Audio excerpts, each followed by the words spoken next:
It's the Real Estate Podcast, brought to you by ANZ Home Loans for financial well-beings. One of the best things we ever did was becoming involved in a villa in Mercatello sul Matiro in Italy. So they really don't have to make any decisions apart from deciding when they would like to go. And that is Sharon and John on the Gold Coast, where we're going to be taking you very shortly on the Real Estate Breakfast this morning as we launch into another episode with more property information, connecting you to the largest real estate podcast library across Australia every morning. And we're doing that every morning, 7 days a week. Just after 6 a.m. is when you can start streaming us anytime, anywhere on those multiple platforms. It is a Tuesday morning, April the 8th, and something to remind you about that started on April the 1st and running right through to the end of March 2027 is this foreign buyers, including temporary residents and foreign-owned companies, that are going to be prohibited from purchasing established homes in Australia unless they qualify for an exemption. And the existing exemptions currently are for permanent residents, New Zealand citizens, spouses of Australian citizens. And a review is going to be carried out to assess whether or not this ban is going to be extended beyond 2027. Well, let's right now go to the Gold Coast and catch up with Sharon and John Russell from a company called Second Home. Good morning and welcome to the Real Estate Breakfast. Always nice to connect with the Gold Coast. Is there a better place to be?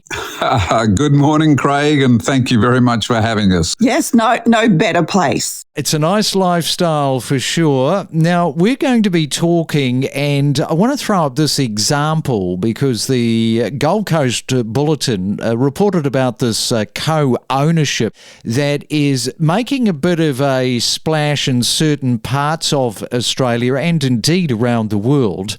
And if we look at the Gold Coast, if you want to get a 1/8 share, let's take a 3.5 million luxury apartment. For $500,000, you can get a slice of that. You would enjoy a 6-week use of the property without the burden of full ownership.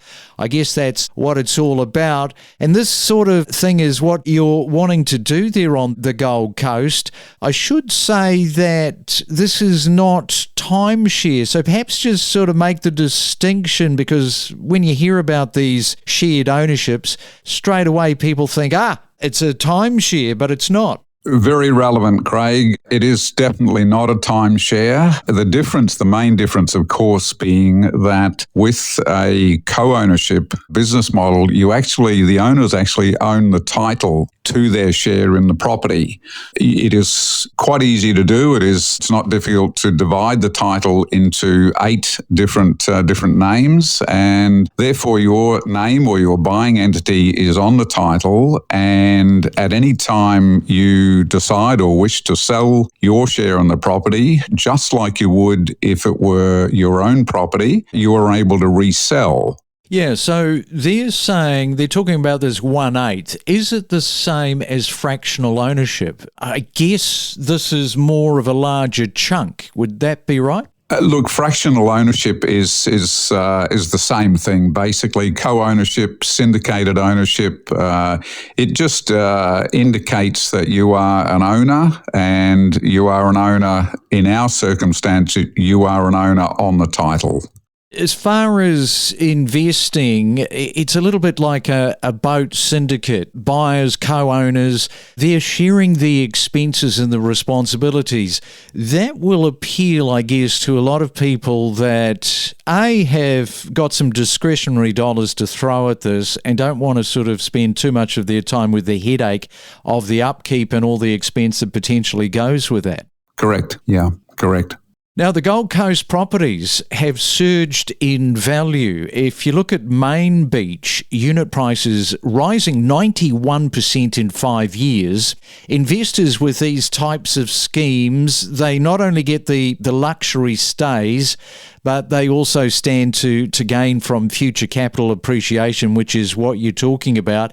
Take us a little bit back behind the curtain, because you started in the boat industry with the Riviera, and this is a similar type of setup with boats. Yes, it is. We, Sharon and I, have been involved in this industry since 1999. We started a company called Boatshare Australia, where we did a very similar business model. We had co-ownership of, initially it was Mustang boats, and then Riviera came along and liked the concept that we had introduced. They actually bought into our company, and we then began selling shares, equity shares, in luxury Riviera boats all around Australia. And we did that for nearly 20 years. And that actually set the scene for the co-ownership business model, the properties that we're now doing. Now, Sharon, tell us a little bit about some of these properties that you've got, because you've got holiday homes in Italy and New Zealand. A villa near Florence sounds pretty good, and also Queenstown. Now, that is a lovely part of the world. Oh, it is. It is. One of the best things we ever did was becoming involved in a villa in Mercatello sul Matiro in Italy. We've been in that villa now for 14 years. And with that sort of property, you have 1 month each year. It's really beautiful. It's local. It's immersed in the countryside and the local people. And with that sort of thing, John and I generally travel out during the day, or maybe just use it as a base in Italy and travel to other places. Our ones in Queenstown, for instance, one of the homes that we've got there, it was on Grand Designs New Zealand when we built that during COVID, which was a difficult time, but it's a magnificent property. It's 6-star. And then we've got other properties there where it's an apartment and people can come and go, and we manage it and look after it, and they can travel around to the vineyards, they can go on the bike riding, they can ski. There's just so many things to do. Now, if you're sort of thinking, I've got some discretionary dollars, but I don't want to sort of get too bogged down with the committee of this. You've got 8 other people. When we come back, we'll talk about that decision making and what you're up for. We'll do that after this. We dive deep into topics like buying, selling, investing, and maximising your property's value, from mortgage advice to the latest property data and trending numbers. Your real estate journey starts here. Of course, here in Australia, one of the big talking points has been the trade tariffs. If that's implemented, and if it's implemented widely, Australia is going to take a little bit of a hit on that, along with many other countries. So there's a lot of nervousness, I think we could fair to say, right around the world from different markets. Yeah, tariffs, I mean, if they're strategic, that's one thing, but across the board, they're a tax on the consumer. And here in the U.S., I think the appeal to a lot of Trump voters is bringing back manufacturing, which is now about 10% of the GDP and 10% of workers. But the inflation impacts everyone. It'll be interesting to see how he threads that needle. And then you have retaliation from other governments on tariffs. So it can get very, very messy. Unlock the secrets of real estate and stay informed about the latest real estate buzz with hot market trends, emerging suburbs, and hidden gems. And it is a Real Estate Tuesday around Australia. We're talking about this whole notion of fractional ownership, 1/8 on a luxury apartment on the Gold Coast. Gee, that'd be nice, wouldn't it? Let's talk about some of the co-ownership costs and the responsibilities around shared decision-making, because investors should be comfortable coordinating stays and understanding potential risks like, I guess, construction delays or changes to a final product. Maybe just step through that for us this morning for people that, they're not too keen on some of the shared decision-making around all of this. Craig, the way we operate is we have a fully managed program with Second Home, and that takes all the majority of the decision making away from the owners. So when they buy in, they are fully aware of the apartment that they are buying. So they really don't have to make any decisions at all, apart from deciding when they would like to go. Give me a real sort of example here. So if somebody came to you and said, I love Noosa, I'd love to work with you, build a property in Noosa, I would take 1/8.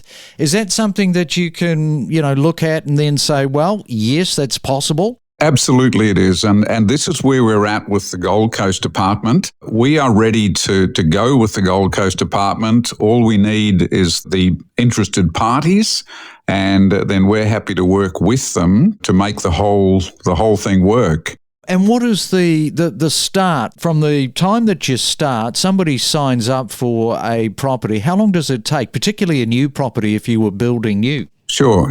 Look, there are various different properties and various different timelines. The Gold Coast apartment, for instance, realistically, by the time we find the investors and make that one happen, that's probably 2 years down the track. All right then, well, great to hear a little bit about this, because the Gold Coast is certainly a great location for people to get in on a 1/8 share. Thank you, John. Thank you, Sharon, for turning up this morning and telling us a little bit about that 1/8 share fractional ownership on the Real Estate Breakfast this morning. Thanks for your time. Very welcome. Don't forget to subscribe. We have so many episodes, all designed to help you better understand the constantly evolving and dynamically changing real estate property market. What about these Sydney buyers at the moment? How many of those are you seeing come into your market? Because it seems that they're increasingly on the move, and it's Melbourne that they are looking at in terms of the affordability factor. Well, when you compare Sydney and Melbourne appears to be a vastly more affordable option, particularly if you're one of those first-home buyers that is trying to get a foothold into the property ladder. Sydney is the second least affordable housing market in the world. I referenced the fact earlier that Melbourne's sitting there at 7th. So Sydney's number 2 in the world, which, speaks volumes in terms of how hard it is to secure a property. When an investor or when a first-home buyer or someone who's contemplating a downsize looks at the Sydney marketplace and the proximity to the CBD or the amenities on offer, and then they compare it with Melbourne, they see that they could either enter into the market or secure an asset at a significantly lower price point. It was prolonged 100 mils of rain per hour for 3 hours. We saw a fairly high number of properties were directly impacted by flooding that have not been impacted previously. That will definitely flow through now to the council mapping. We connect you to the best real estate information across Australia. The Real Estate Podcast.